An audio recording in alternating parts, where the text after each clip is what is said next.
Hello hi ನಮಸ್ಕಾರ ಎಲ್ರಿಗೂ. ನಾನು ನಿಮ್ಮ ಪ್ರೀತಿಯ ಮನೆ ಮಗಳು Nirmala and welcome back to my YouTube channel ನಿಮ್ಮ ಬ್ಲಾಗ್ಸ್. ಎಲ್ಲರೂ ಹೇಗಿದ್ದೀರಾ? ಎಲ್ಲರೂ ಚೆನ್ನಾಗಿದ್ದೀರಾ ಅಂತ ಅಂದ್ಕೊಳ್ತೀನಿ. ಸೊ ಇವತ್ತಿನ ಮಾಯಾ ಎಪಿಸೋಡ್ 17. ಈ ಎಪಿಸೋಡಲ್ಲಿ ವಿಕ್ರಮ್ ಹಾಗೆ ಮಾಯಾನ ದೂರ ಮಾಡೋದಕ್ಕೆ ದೇವರಾಜ್ನ ಹೊಸ ಪ್ರಯತ್ನ ಹಾಗೆ ಕುತಂತ್ರ. ಸೊ ಈಗ ವಿಕ್ರಮ್ ಹಾಗೆ ಮಾಯಾ ವಿಷಯ ಸ್ವಲ್ಪ ಸೈಡಲ್ಲಿರೋಣ. ಆರವ್ ಹಾಗೆ ರಿಯಾ ವಿಷಯನ ತಗೊಳ್ಳೋಣ. ಆರವ್ ಈಗಾಗಲೇ ಚೇಂಜ್ ಆಗಿದ್ದಾನೆ. ಲಾಸ್ಟ್ ಎಪಿಸೋಡಲ್ಲಿ ಅವನು ಪ್ರಪೋಸ್ ಮಾಡಿದ್ದು ಕೂಡ ಆಯಿತು, ರಿಯಾ ಅದನ್ನು ಅಕ್ಸೆಪ್ಟ್ ಮಾಡಿದ್ದು ಕೂಡ ಆಯಿತು. ಸೊ ಈಗ ಅವರು ಚೇಂಜ್ ಆಗಿದ್ದಾರೆ. ಆರವ್ನ ಹಾಗೆ ರಿಯಾನ ಇನ್ನೂ ಹತ್ರ ಮಾಡಬೇಕು ಅಂತ ಹೇಳಿ ದೇಸಾಯಿ ಹಾಗೆ ಸುಮನ ಇವರಿಬ್ಬರು ಆರವರ ಅಪ್ಪ ಅಮ್ಮ ಇವರಿಬ್ಬರು ಅವ್ರನ್ನ ಸ್ವಿಟ್ಜರ್ಲ್ಯಾಂಡಿಗೆ ಹನಿಮೂನ್ ಕಳಿಸ್ಬೇಕು ಅಂತ ಪ್ಲ್ಯಾನ್ ಮಾಡಿದ್ದಾರೆ. ಸೊ ಇವಾಗ ಅವರೇ ಟಿಕೆಟ್ಸ್ ಬುಕ್ ಮಾಡಿ ಅವ್ರನ್ನ ಒಪ್ಪಿಸಿ ಹನಿಮೂನ್ ಕಳಿಸ್ಬೇಕು ಅಂತ ಅಂದ್ಕೊಂಡಿದ್ದಾರೆ. ಇದನ್ನು ಹೇಳಬೇಕು ಅಂತ ರಿಯಾ ಮಾಯಾಗೆ ಕಾಲ್ ಮಾಡಿದ್ದಾಳೆ. ಸೊ ಏನೆಲ್ಲ ಹೇಳ್ತಾಳೆ ಅನ್ನೋದನ್ನು ಈ ಎಪಿಸೋಡಲ್ಲಿ ನೋಡ್ಕೊಂಡು ಬನ್ನಿ. ಮಾಯಾ ವಿಕ್ರಮ್ನ ದೂರ ಮಾಡೋಕ್ಕೆ ದೇವರಾಜ್ನ ಹೊಸ ತಂತ್ರ. ವಿಕ್ರಮ್ ಹೌಸ್. ಮಾಯಾ ವಾರ್ಡ್ರೋಬ್ನಲ್ಲಿ ಬಟ್ಟೆನೆಲ್ಲ ಆರ್ಗನೈಸ್ ಮಾಡ್ತಾ ಇದ್ಲು. ಆಗ ಅವಳ ಫೋನ್ ರಿಂಗ್ ಆಯಿತು. ಅವಳು ಸಂತೋಷದಿಂದ ಕಾಲ್ ರಿಸೀವ್ ಮಾಡಿ, ಹಾಯ್ ರಿಯಾ, ಏನು ಸಮಾಚಾರ? ನನ್ನ ನೆನೆಸ್ಕೊಂಡು ಕಾಲ್ ಮಾಡಿದ್ಯಾ? ರಿಯಾ: ಹೌದು, ನಾನೇ ನೆನಪಿಸ್ಕೊಂಡು ಕಾಲ್ ಮಾಡ್ಬೇಕು ನಿನಗೆ. ನನ್ನ ನೆನಪಾಗಲ್ವಲ್ಲ, ಅದಕ್ಕೆ ನಾನೇ ಕಾಲ್ ಮಾಡಿದೆ. ಮಾಯಾ: ಏನು, ನನ್ನ ತಂಗಿಗೆ ನನ್ನ ಮೇಲೆ ಕೋಪ ತುಂಬ ಬಂದಿರೋ ಹಾಗಿದೆ? ರಿಯಾ: ಹಾಗೇನಿಲ್ಲ ಮಾಯಾ, ನೀನು ಹತ್ರ ಮಾತಾಡಬೇಕು ಅನಿಸ್ತು, ಅದಕ್ಕೆ ಕಾಲ್ ಮಾಡಿದೆ. ಮಾಯಾ: ಹೌದಾ, ಹೇಳು. ಆಗಿದ್ರೆ ಏನೋ ಇಂಪಾರ್ಟೆಂಟ್ ವಿಷಯನೇ ಇರಬೇಕು, ಹೇಳು ಬೇಗ ಬೇಗ.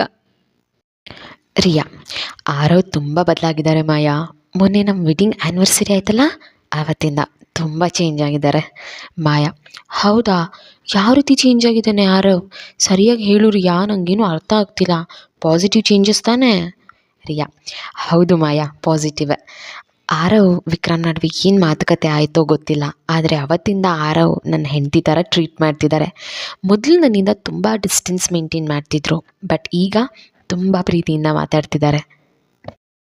ಮಾಯಾ ಸಂತೋಷದಿಂದ: ರಿಯಾ, ನೀನು ನಿಜ ಹೇಳ್ತಿದ್ಯಾ? ನನಗೆ ತುಂಬ ಸಂತೋಷ ಆಗ್ತಿದೆ ಕಣೆ. ಹಾಗಾದರೆ ಇಷ್ಟರಲ್ಲೇ ಗುಡ್ ನ್ಯೂಸ್ ಕೊಡ್ತೀಯಾ ಅನ್ನು? ಮಾಯಾ ಟೀಸ್ ಮಾಡ್ತಾ ಕೇಳ್ತಿದ್ದ ಪ್ರಶ್ನೆಗೆ ಏನೂ ಉತ್ತರ ಕೊಡಬೇಕಂತ ಗೊತ್ತಾಗದೆ ರಿಯಾ ನಾಚ್ಕೊಳ್ತಾ ಮಾಯಾ ಅಂತ ಹೇಳ್ತಾ ನಗ್ತಾ, ಇನ್ನೊಂದು ವಿಚಾರ ಇದೆ ಮಾಯಾ. ಮಾಯಾ ಇನ್ನಷ್ಟು ಕುತೂಹಲದಿಂದ ಕೇಳಿದ್ಲು. ಏನದು, ಹೇಳು. ರಿಯಾ ನರ್ವಸ್ ಆಗಿ: ಅತ್ತೆ ಮಾವ ನಮ್ಮ ಹನಿಮೂನ್ಗೆ ಸ್ವಿಟ್ಜರ್ಲ್ಯಾಂಡ್ಗೆ ಟಿಕೆಟ್ಗಳನ್ನ ಬುಕ್ ಮಾಡಿದ್ದಾರೆ. ಏನೋ ಒಂದು ರೀತಿ ನನಗೆ ಸ್ವಲ್ಪ ನರ್ವಸ್ ಆಗ್ತಿದೆ ಕಣೆ. ಮಾಯಾ ಜೋರಾಗಿ ನಗ್ತಾ: ಅಯ್ಯೋ ರಿಯಾ, ನಿನಗೆ ನರ್ವಸ್ ಆಗ್ತಿದೆಯಾ? ಅದು ಹನಿಮೂನ್ಗೆ ಹೋಗೋದಕ್ಕೆ. ನೋಡು ರಿಯಾ, ನಿನ್ನ ಆರವನ ಸಂಬಂಧ ಗಟ್ಟಿಯಾಗೋಕ್ಕೆ ಒಳ್ಳೆಯ ಅವಕಾಶ ಸಿಕ್ಕಿದೆ. ಅದನ್ನು ನೀನು ಹಾಳು ಮಾಡ್ಕೋಬೇಡ. ಇದು ನಿನ್ನ ಟೈಮ್, ಎಂಜಾಯ್ ಮಾಡು, ಭಯ ಪಡಬೇಡ. ರಿಯಾ: ಹೌದು ಮಾಯಾ, ನೀನು ಹೇಳಿದ್ದು ನಿಜ. ಆದರೆ ಎಲ್ಲ ಬೇಗನೆ ಆಗ್ತಿದೆ. ಆರವನ ಬದಲಾವಣೆ, ಹನಿಮೂನ್ ಪ್ಲ್ಯಾನ್, ಎಲ್ಲದಕ್ಕೂ ಟೈಮ್ ಬೇಕು ಅನ್ನಿಸ್ತಿದೆ. ಮಾಯಾ: ರಿಯಾ ಕೇಳು, ಆರವ್ ಸದಾ ತನ್ನ ಭಾವನೆಗಳನ್ನ ಅಷ್ಟು ಬೇಗ ತೋರಿಸ್ಕೊಳ್ಳೋ ವ್ಯಕ್ತಿ ಅಲ್ಲ. ಆದರೆ ಈಗ ಅವನು ಪ್ರಯತ್ನ ಮಾಡ್ತಿದ್ದಾನೆ. ನೀನು ಅದನ್ನು ಪ್ರಶಂಸಿಸಬೇಕು. ನೀನು ಕೂಡ ಇದನ್ನೇ ತಾನೇ ಬಯಸಿದ್ದು. ಅದೀಗ ನಿಜ ಆಗ್ತಿದೆ. Don't get nervous, enjoy that moment. Riya ಸಂಕೋಚದಿಂದ: ನೀನು ಸರಿಯಾಗಿ ಹೇಳ್ತಿದ್ಯಾ ಮಾಯಾ, ನಾನು ಇದ್ರ ಬಗ್ಗೆನೇ ತುಂಬ ಚಿಂತೆ ಮಾಡ್ತಿದ್ದೆ. ಮಾಯಾ ಮೃದುವಾಗಿ ಮಾತಾಡ್ತಾ ರಿಯಾಗೆ ಧೈರ್ಯ ತುಂಬಿದ್ಲು. ಮಾಯಾ: ರಿಯಾ, ಇದು ಕನಸಲ್ಲ, ಇದು ನಿನ್ನ ಜೀವನ. ಆರವ್ ನಿನ್ನನ್ನು ಪ್ರೀತಿಸ್ತಾನೆ. ಅವನು ಈಗ ಅದನ್ನು ತೋರ್ಸೋಕ್ಕೆ ಸಿದ್ಧ ಆಗಿದ್ದಾನೆ.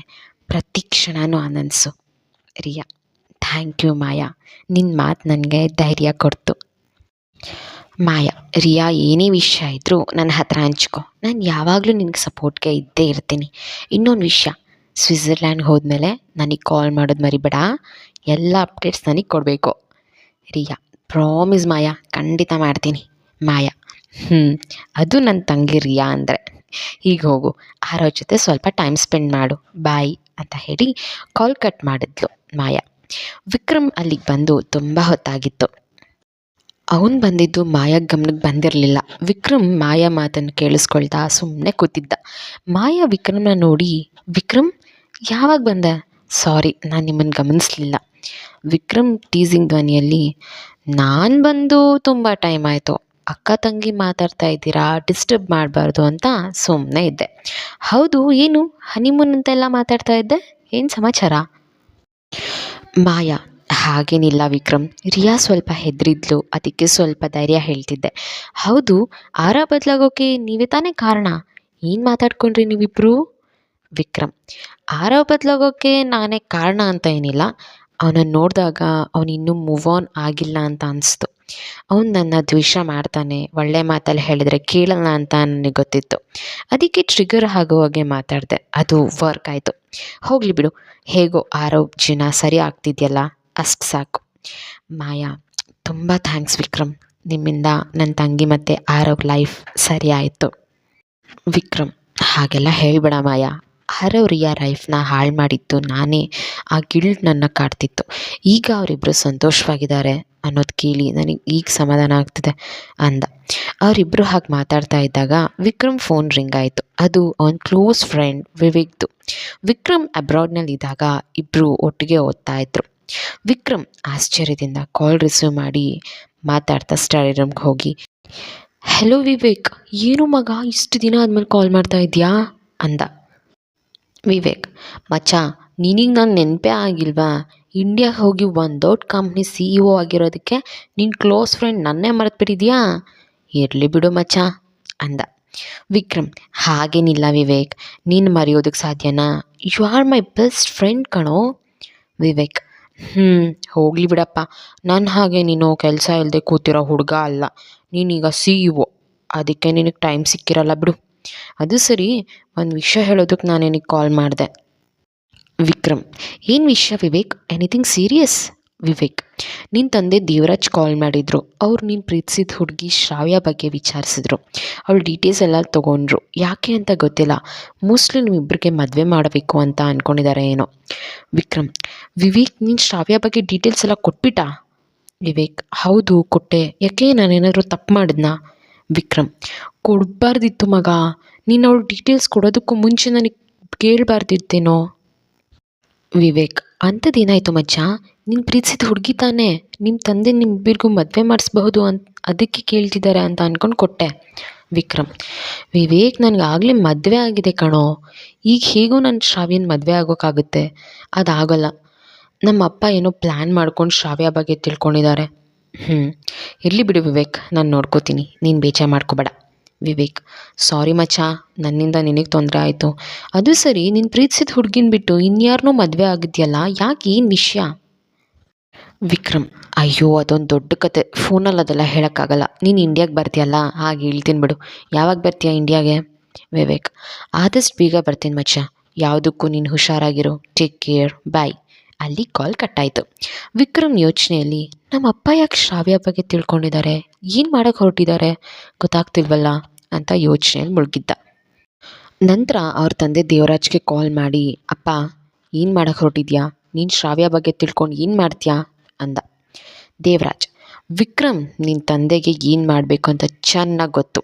ಮಾಯನ್ ಮದುವೆ ಆಗು ಅಂದಾಗ ನಾನು ಒಂದು ಹುಡುಗಿನ ಪ್ರೀತಿಸ್ತಾ ಇದ್ದೀನಿ, ಬೇರೆ ಹುಡುಗಿನ ಮದುವೆ ಆಗಲ್ಲ ಅಂತ ಹೇಳ್ತಿದ್ದೆ. ಈಗ ನೋಡಿದ್ರೆ ಪ್ರೀತಿಸಿದ ಹುಡುಗಿನ ಮರೆತು ಶತ್ರು ಮಗಳನ್ನು ಪ್ರೀತಿಸೋಕೆ ಹೊರಟಿದ್ಯಾ? ಇದು ನಿನಗೆ ಸರಿನಾ? ವಿಕ್ರಮ್: ಅಪ್ಪ, ಈಗಾಗಲೇ ನಾನು ನಿಮ್ಮ ಮಾತು ಕೇಳಿ ತುಂಬ ದೊಡ್ಡ ತಪ್ಪು ಮಾಡಿದ್ದೀನಿ. ಮತ್ತೆ ಅದೇ ತಪ್ಪು ಮಾಡೋಕ್ಕೆ ಹೋಗಲ್ಲ. ನೀವು ಏನು ಮಾಡ್ತೀರೋ ಮಾಡಿ, ನಾನು ಮಾಯನ್ ಬಿಟ್ಕೊಡಲ್ಲ. ದೇವರಾಜ್ ಕೋಪದಲ್ಲಿ: ಹೌದಾ? ನಿಮ್ಮ ಅಪ್ಪನ ಹತ್ರ ಚಾಲೆಂಜ್ ಮಾಡ್ತಾ ಇದೆಯಾ? ಆ ಹುಡುಗಿ ಮಾಯಾ ನಿನ್ನ ತಲೆ ಎಷ್ಟು ಕೆಡಿಸಿದಾಳೆ ನೋಡು. ಹಾಗಾದರೆ ನಿನ್ನ ಪ್ರೀತಿ ಮಾಡ್ತಿದ್ದ ಶ್ರಾವ್ಯ ಕತೆ ಏನು? ಇಷ್ಟರಲ್ಲೇ ಅವಳು ಇಂಡಿಯಾಗೆ ಬರ್ತಾ ಇದ್ದಾಳೆ. ಅವಳನ್ನ ಹೇಗೆ ನಿಭಾಯಿಸ್ತೀಯೋ ನಾನು ನೋಡ್ತೀನಿ. ನಾನು ನಿಮ್ಮಪ್ಪ, ನಿನ್ನನ್ನು ಹೇಗೆ ನನ್ನ ದಾರಿಗೆ ತರಬೇಕು ಅಂತ ನನಗೆ ಚೆನ್ನಾಗಿ ಗೊತ್ತು. ವಿಕ್ರಮ್: ಅಪ್ಪ, ನೀವು ತುಂಬ ದೊಡ್ಡ ತಪ್ಪು ಮಾಡ್ತಾ ಇದ್ದೀರಾ. ನನ್ನಿಂದ ತುಂಬ ಜನರ ಜೀವನ ಹಾಳಾಗಿದೆ. ಈಗ ಶ್ರಾವ್ಯನು ಮಧ್ಯ ತಂದು ಅವಳ ಜೀವನ ಹಾಳು ಮಾಡಬೇಡಿ ಪ್ಲೀಸ್ ಅಪ್ಪ. ನಿಮ್ಮ ಮೇಲೆ ನನಗೆ ತುಂಬ ಗೌರವ ಇದೆ, ಅದನ್ನ ಹಾಳು ಮಾಡ್ಕೋಬೇಡಿ. ದೇವರಾಜ್: ನಾನು ನಿನ್ನ ಜೀವನ ಹಾಳಾಗೋಕೆ ಇಷ್ಟಪಡಲ್ಲ ವಿಕ್ರಮ್. ನೀನು ನಿನ್ನ ಪ್ರೀತಿಸಿದ ಹುಡುಗಿನ ಒಂದು ಮಾಡೋದಕ್ಕೆ ಹೊರಟಿದ್ದೀನಿ ಅಷ್ಟೆ. ವಿಕ್ರಮ್: ನನಗೀಗಾಗಲೇ ಮದುವೆ ಆಗಿದೆ ಅಂತ ಗೊತ್ತಲ್ವ ನಿಮಗೆ? ಈ ಮದುವೆ ಆಗೋಕ್ಕೆ ನೀವೇ ಕಾರಣ. ನನ್ನ ಮಾಯನ ದೂರ ಮಾಡಬೇಕು ಅಂತ ಈ ರೀತಿ ಮಾಡ್ತಾ ಇದ್ದೀರಾ? ದೇವರಾಜ್: ಹಾಗೆ ಅನ್ಕೋ ವಿಕ್ರಮ್, ನನ್ನ ಶತ್ರು ಮಗಳ ಜೊತೆ ನಿನ್ನ ಸಂಸಾರ ಶುರು ಆಗೋಕ್ಕೆ ನಾನು ಬಿಡಲ್ಲ. ಬೇಕಾದ್ರೆ ನೀನು ಶ್ರಾವ್ಯನ ಈಗಲೂ ಮದುವೆ ಆಗು, ಅದಕ್ಕೆ ನಾನು ಸಪೋರ್ಟ್ ಮಾಡ್ತೀನಿ. ಮಾಯಾನ ನಿನ್ನ ಜೊತೆ ಮದುವೆ ಮಾಡಿಸಿದ್ದು ಅವಳ ಜೊತೆ ಸಂತೋಷವಾಗಿ ಸಂಸಾರ ಮಾಡೋಕ್ಕಂತೂ ಅಲ್ಲ, ಅವಳ ತಂದೆ ರಾಜೇಶ್ ಮೇಲಿದ್ದ ದ್ವೇಷದಿಂದ ಅಷ್ಟೇ. ಅದು ನಿನಗೂ ಗೊತ್ತು. ಅದನ್ನೆಲ್ಲ ನೀನು ಮರೆತು ಅವನ ಮಗಳ ಜೊತೆ ಸಂತೋಷವಾಗಿರ್ತೀನಿ ಅಂತ ನೀನು ಹೋದರೆ ನಾನು ಬಿಡಲ್ಲ, ಹುಷಾರ್ ಅಂತ ಹೇಳಿ ದೇವರಾಜ್ ಕೋಪದಲ್ಲಿ ಕಾಲ್ ಕಟ್ ಮಾಡ್ದ. ಓಕೆ, ಎಪಿಸೋಡ್ ನೋಡ್ಕೊಂಡು ಬಂದ್ರಿ ಅಲ್ಲ. ಸೊ ಈಗ ರಿಯಾ ಕಾಲ್ ಮಾಡಿ ಮಾಯಾಗೆ ಅವಳ ನಿಮಗೆ ಹೋಗ್ತಾ ಇರೋದೆಲ್ಲ ಹೇಳಿದಾಯ್ತು, ಅವಳಿಗೆ ಧೈರ್ಯ ತುಂಬಿದಾಯ್ತು. ಸೊ ಈಗ ಒಂದು ಕಡೆ ಆರೋ ಮತ್ತು ರಿಯಾಳ ಸಂಬಂಧ ಸರಿ ಹೋಗ್ತಾ ಇದ್ರೆ, ಇನ್ನೊಂದು ಕಡೆ ವಿಕ್ರಮ್ ಮತ್ತು ಮಾಯಾ ಸಂತೋಷವಾಗಿರೋದನ್ನು ಅವರಪ್ಪ ದೇವರಾಜ್ಗೆ ಸಾಯಿಸೋಕ್ಕಾಗ್ತೀರಾ, ಅವನು ವಿಕ್ರಮ್ ಮತ್ತು ಮಾಯಾ ಸಂಬಂಧ ಕೆಡಿಸ್ಬೇಕು ಅಂತ ಹೇಳಿ ವಿಕ್ರಮ್ನ ಹಳೆ ಲವರ್ ಅಂದರೆ ಅವ್ನು ಫಸ್ಟ್ ಅಬ್ರಾಡ್ನಲ್ಲಿ ಇದ್ದಾಗ ಲವ್ ಮಾಡ್ತಿದ್ಯಾ ಶ್ರಾವ್ಯ ಅನ್ನೋ ಹುಡುಗಿನ ಅವನೀಗ ಇಂಡಿಯಾಗೆ ಕಳಿಸ್ತಾ ಇದ್ದಾನೆ. ಸೊ ಶ್ರಾವ್ಯ ಇಂಡಿಯಾಗೆ ಬಂದು ಇವರಿಬ್ಬರ ನಡುವೆ ಇನ್ನೇನು ಕಿತಾಪತಿ ಮಾಡ್ತಾಳೆ. ಈ ವಿಕ್ರಮ್ ಶ್ರಾವ್ಯ ಪ್ರೀತಿಗೆ ಅಂದರೆ ಅವನ ಹಳೆ ಪ್ರೀತಿಗೆ ಅವನು ಕರ್ಗೋಗ್ತಾನ, ಮಾಯಾನ ಅವನು ಮತ್ತೆ ದೂರ ಮಾಡ್ಕೊತಾನ. ಈ ಎಲ್ಲ ಪ್ರಶ್ನೆಗಳಿಗೆ ಮುಂದಿನ ಎಪಿಸೋಡಲ್ಲಿ ಉತ್ತರನ ತೊಗೊಂಡು ಬರ್ತೀನಿ. ಹಾಗೆ ಸಬ್ಸ್ಕ್ರೈಬ್ ಮಾಡ್ಕೊಳ್ಳೋದನ್ನು ಮರಿಬೇಡಿ. ಮತ್ತೆ ಸಿಗ್ತೀನಿ ಅಂತ ಹೇಳ್ತಾ ಅಲ್ಲಿವರೆಗೂ ನೋಡ್ತಾ ಇರಿ ನಿಮ್ಮ ವ್ಲಾಗ್ಸ್. ಬಾಯ್.